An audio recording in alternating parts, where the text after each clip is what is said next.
मुख्यमंत्री विष्णुदेव साय ने रायपुर के आकाशवाणी चौक स्थित मां काली मंदिर से डोंगरगढ़ दर्शन के लिए निःशुल्क बस सेवा का शुभारंभ किया। इस दौरान उन्होंने 4 बसों को हरी झंडी दिखाकर लगभग 200 श्रद्धालुओं के जत्थे को रवाना किया। ये सेवा काली माता सेवा समिति की ओर से पूरे 9 दिनों तक प्रतिदिन 4 बसों के माध्यम से चलाई जाएगी। सीएम साय ने समिति की इस पहल को सामाजिक एकता और सेवा समर्पण का प्रेरक उदाहरण बताते हुए श्रद्धालुओं को नवरात्र की शुभकामनाएं दी हैं।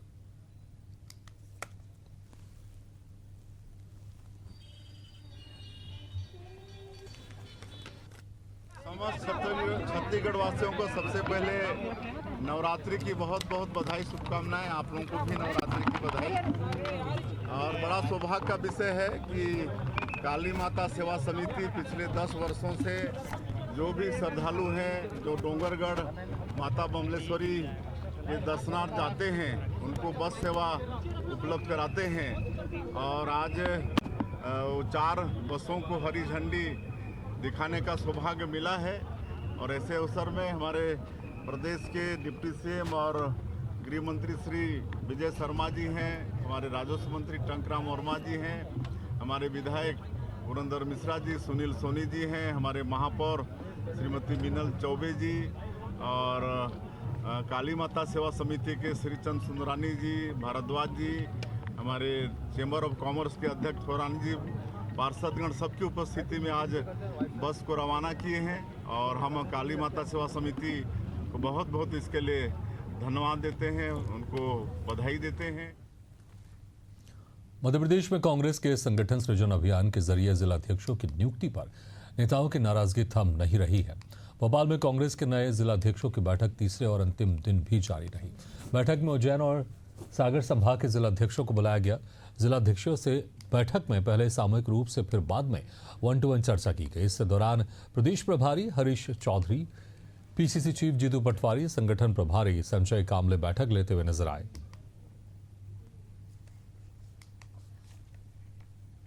भागवार जिलाध्यक्षों को यहाँ पर आमंत्रित किया है। पिछले 1 माह की जो गतिविधि है उनकी, उस 1 माह में क्या उनकी स्थिति रही, किस तरीके के फीडबैक उनको मिले, क्या समस्याएं आई, समन्वय को लेकर उनकी क्या स्थिति है, इस सब के बारे में वहाँ पर विस्तृत रूप से चर्चा हुई। पहले मीटिंग के रूप में सभी लोगों से बातचीत की गई और उसके बाद 1-to-1 उनके ज़िले में जो भी दिक्कतें हैं, जो अच्छी बातें हैं, उन सबको लेकर मुख्य रूप से बात हुई है। और ब्लॉक अध्यक्ष कैसे बनेंगे, कार्यकारिणी कैसे बनेगी, प्रशिक्षण जो 10 दिनों का आयोजित किया जा रहा है उस 10 दिवसीय प्रशिक्षण को लेकर भी सभी लोगों को सूचना भी दी गई और यह भी बताया गया कि आपको पूरे 10 दिन उपस्थित रहना है।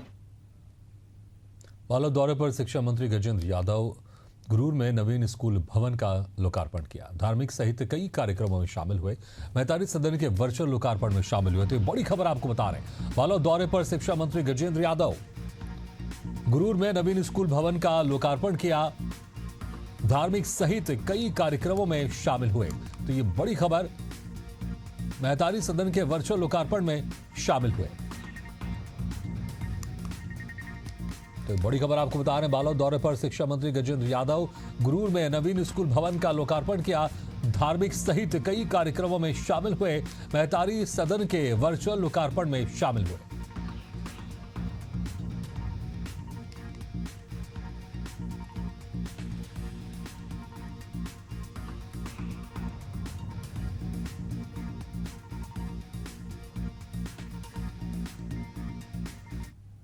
बेगूसराय के सांसद सह केंद्रीय मंत्री गिरिराज सिंह ने एक बार फिर तेजस्वी यादव पर जमकर हमला बोला। केंद्रीय मंत्री गिरिराज सिंह ने कहा कि कपूत को मां आशीर्वाद नहीं देती है। उन्होंने कहा कि बिहार में लालू परिवार की सत्ता वापसी कभी नहीं होगी और लोग मां दुर्गा से यही प्रार्थना करेंगे। इसके साथ ही गिरिराज सिंह ने बिहार चुनाव में नीतीश कुमार और प्रधानमंत्री नरेंद्र मोदी के नेतृत्व में भारी बहुमत से जीतने का भी दावा किया है। तेजस्वी यादव जी से मैं निवेदन करूंगा, मां कपूत को नहीं आशीर्वाद देते। अगर वो आशीर्वाद दे देंगी तो जीवन भर वो कभी सत्ता सोच भी नहीं सकेंगे, क्योंकि उन्होंने यानी उनके पिताजी ने जो बिहार के साथ किया वो अब दोबारा नहीं होगा। अगर दोबारा के लिए आशीर्वाद मांगेंगे, करोड़ों बेटा माँ दुर्गा से यही आशीर्वाद मांगता है, हे माँ, लालू जी के खानदान को फिर से सत्ता में नहीं कभी आने दीजिए, नहीं तो बहु बेटी की इज्जत। हम लोग बेगूसराय से चलते थे पूर्णिया के लिए, लाखों में कन्भाई, फिर आगे महेशखुंट में कन्भाई, पूरा बिहार पुलिस के बल पे चलती थी रात। अब वो दिन फिर ना दिखने को मिले, इसलिए तेजस्वी जी आपने गलत मांग लिया आशीर्वाद। जालौन से बड़ी खबर आपको बता रहे हैं, जहां पर बस स्टैंड पर एआरएम और लोगों में हुई धक्का मुक्की। धक्का मार वाहनों पर रोक लगाने पहुंचे थे एआरएम। मारपीट में ड्राइवर का सिर फूटा, पैरों में आई चोटें। बस ड्राइवरों और राहगीरों ने कराया बीच बचाव।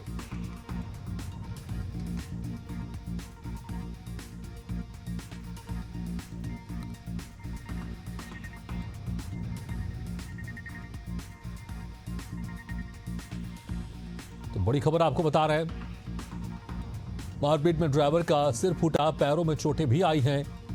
बस ड्राइवरों और राहगीरों ने कराया बीच बचाव।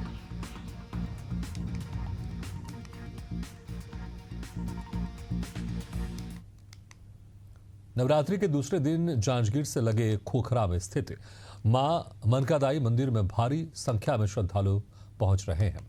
वहीं हमारे संवाददाता ने मंदिर ट्रस्ट के सदस्यों और श्रद्धालुओं से खास बातचीत की।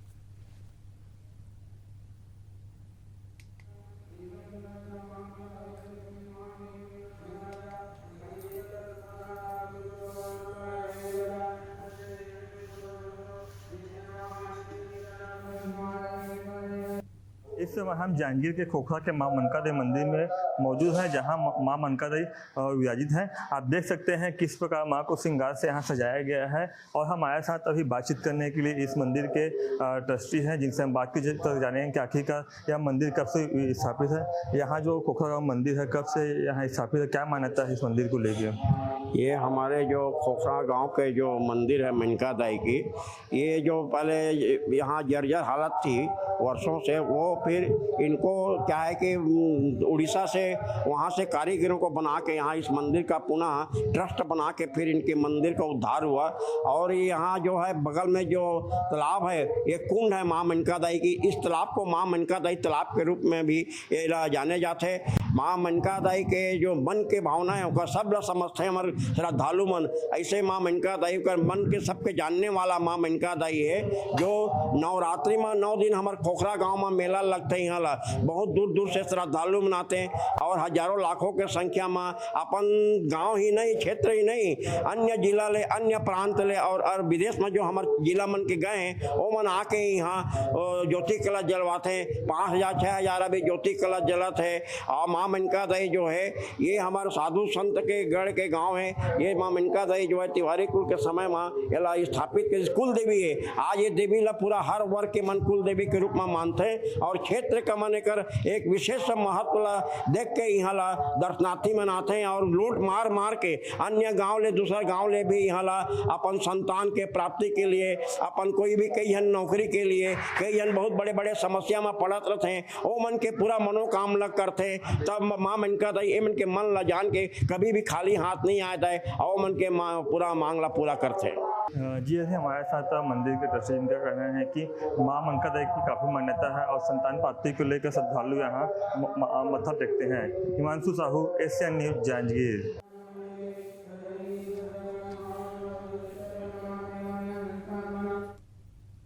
बिलासपुर से बड़ी खबर आपको बता रहे हैं, जहां पर 9वीं की छात्रा ने फांसी लगाकर की आत्महत्या। स्कूल के प्रिंसिपल और शिक्षक पर प्रताड़ना का आरोप। शिक्षक पर सभी छात्रों के सामने जमकर की पिटाई, बाल पकड़कर घसीटने और डंडे से पिटाई का आरोप। शरीर पर जगह जगह मिले चोट के निशान। मामले की जांच में जुटी रतनपुर पुलिस। इस खबर पर ज्यादा जानकारी की बात करते हैं हमारे संवाददाता प्रकाश राव से। प्रकाश, विस्तार से जानना चाहेंगे आखिर क्या वजह सामने आ रही है फांसी की?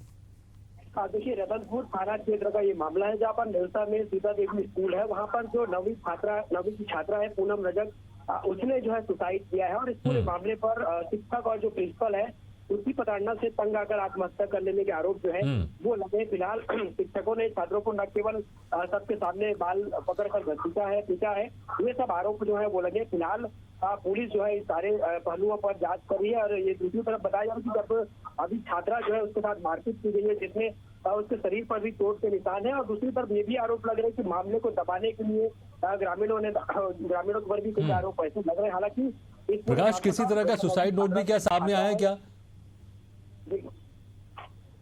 किसी तरह का सुसाइड नोट भी सामने आया है? देखिए अभी तक सुसाइड नोट नहीं मिला है। पुलिस अभी सभी पहलुओं पर जांच कर रही है। उसके अलावा जो बच्चे हैं उनसे भी पूछताछ की जा रही है। उसके अलावा पुलिस तमाम जो पहलू है वहां पर जांच कर रही है और ये भी पता लगाया जा रहा है कि आखिर क्या वजह थी जिसकी वजह से जो बच्चे उसने आत्महत्या की। लेकिन फिलहाल अगर कहें तो अभी तक जो प्रारंभिक जांच में पता चल रहा है कि बच्चे की वहां पर पिटाई की गई थी और स्कूल में सबके सामने उनको मारा था, जिसकी वजह से जो छात्र है वो परेशान थी और इसी बात को लेकर जो छात्रा है उसने जो है आत्महत्या की है। तो ये बड़ा मामला फिलहाल निकल कर सामने है। पुलिस अभी उनसे परिजनों से पूछताछ कर रही है। इसके अलावा जो प्रकाश, आपको रोकना चाहेंगे इस वक्त हमारे साथ एक वर्णिका जी जुड़ गई जो कि बाल संरक्षण आयोग की अध्यक्ष हैं। वर्णिका जी, स्वागत है आपका। लेकिन वाकई जो खबर है ये हैरान करने वाली है। जिस तरह से अक्सर हमको सिखाया जाता है, जब स्कूल जाते हैं बच्चे वहां पर सीखने जाते हैं, लेकिन इस तरह से बच्चों के साथ अत्याचार किया जा रहा है, बाल पकड़कर उनको मारा जा रहा है, इस पर क्या कहेंगे? अब क्या कुछ जब ये मामला आपके संज्ञान में आया है, किस तरह की कार्रवाई आप लोग कर रहे हैं इस पूरे मामले में? नहीं, बिल्कुल आयोग को इस प्रकार की कोई भी घटना बिल्कुल बर्दाश्त नहीं है।